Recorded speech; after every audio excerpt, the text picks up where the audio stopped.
একটা গাঁজার বল বানালো 50 গ্রাম কিংবা 100 গ্রাম, সেটা ফেলে দিল জেলখানার ভিতরে, কারারক্ষী ওখানে থাকবি আর আসামিরা সে বলটা নিয়ে আসে। জেলখানায় যত রকমের অনিয়ম সব কিছু কারারক্ষী, সুবেদার তাদের ইন্ধন এবং সহায়তায় হয়ে থাকে।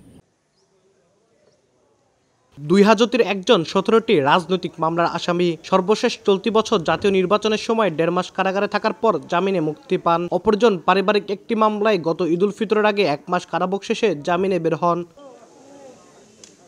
তাদের ভাষ্য অনুযায়ী কারারক্ষীরা ও পুরনো কয়েদিদের নেতৃত্বে কারাগারের অভ্যন্তরে প্রকাশ্যে চলে মাদকের কারবার। টাকার বিনিময়ে সেখানকার হাজতি ও কয়েদিদের ইয়াবা, গাঁজাসহ সব ধরনের মাদকসহ জুয়া খেলতেও তাস সরবরাহ করা হয়। কারাগারের দেওয়ালের ওপার থেকে মাদক ছুঁড়ে ভেতরে পাঠানো হয় মাদক। এছাড়াও কারা ক্যান্টিনে খাবার, সরকারিভাবে হাজতি ও কয়েদিদের জন্য বরাদ্দকৃত খাবার, জামিনে মুক্তির সময় নামের ভুল দেখিয়ে টাকা আদায় সহ হাজতে বিছানা পেতেও প্রতিনিয়ত গুনতে হয় টাকা।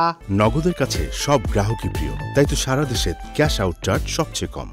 ভালো বেডের যদি দরকার হয় তাহলে বলে যে আপনার আত্মীয় বা কারোর মাধ্যমে আমার এই নাম্বারে বিকাশ করার ব্যবস্থা করেন যখন আপনার সাক্ষাতে আসবে। ক্যান্টিনে যখন বিক্রি কম হয় সেই ক্ষেত্রে ওরা সরকারি খাবারে কেরোসিন তেল মিশাই দেয়। শুধু 2 জন কয়েদির ভাষ্য নয়, বিভিন্ন সময় বগুড়া কারাগারে মাদক কারবারের প্রমাণ মেলে। মাদক ব্যবসায় বাধা দেওয়ায় 2022 সালের 8 এপ্রিল আরিফুল ইসলাম নামের এক কারারক্ষীকে ব্লেড দিয়ে আঘাত করে কয়েদিরা। ওই ঘটনায় 8 কয়েদিকে বগুড়া কারাগার থেকে অন্যত্র হস্তান্তর করা হয়েছিল।